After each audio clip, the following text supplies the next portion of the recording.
नमस्कार साथीहरू, मेरो नाम श्री शिवचन्द्र। म आज 29 वर्षको भएँ। म आज 29 वर्षको आफ्नो एक्सपिरियन्स हजुरहरूसँग सेयर गर्न गइरहेको छु।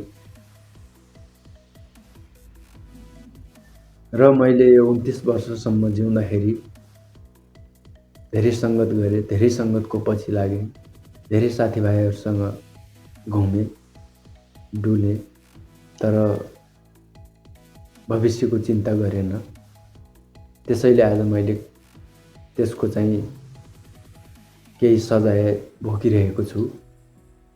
कृपया तपाईँ पनि त्यो गल्ती कदापि नगर्नुहोस्। यदि गरिराख्नु भएको छ भने आजैदेखि चाहिँ तपाईँ आफ्नो बाटो सुधार्नेतिर लाग्नुहोस्। गलत निर्णय, गलत सङ्गत तपाईँ गर्दै नगर्नुहोस्। दोस्ती, यारी, मोज मस्ती यो बाटोमा तपाईँ हिँड्दै नहिँड्नुहोस्।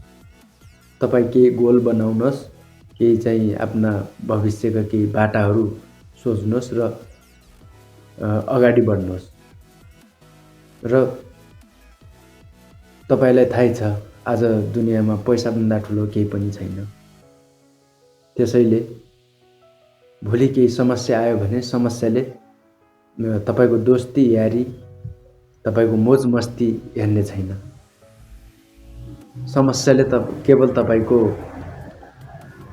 ब्याङ्क ब्यालेन्स सोध्नेछ, ब्याङ्क ब्यालेन्स हेर्नेछ र तपाईको समस्यामा तपाईको साथी पनि काम लाग्ने छैन। यो कुराको ग्यारेन्टी दिन्छु। त्यसैले साथीहरू, आज तपाईँ यो साथीले यो भनेको छ, ऊ साथीले ऊ भनेको छ, आज यता घुम्न जाउँ, भोलि उता घुम्न जानुपर्छ, भोलि त्यो खानुपर्छ, भोलि यो खानुपर्छ। यदि यो कुरामा तपाईँ हुनुहुन्छ भने आजैदेखि यो काम चाहिँ छोडिदिनुहोस्। प्लिज, म तपाईलाई हात जोडेर नमस्ते गर्छु। तपाईँ आफ्नो भविष्यको बाटो बनाउन लाग्नुहोस्, नत्र आजको मजा भोलिको सजाय पनि हुन सक्छ साथीहरू। त्यसैले आफ्नो समस्या, आफ्नो जिन्दगी तपाईँ आफ्नो हो, तपाईको हो। त्यसैले फोकस गर्नुहोस् साथीहरू। गलत निर्णय, गलत बाटो र गलत लाइनतिर लाग्दै नलाग्नुहोस्। दोस्ती यारी बन्द गर्नुहोस्।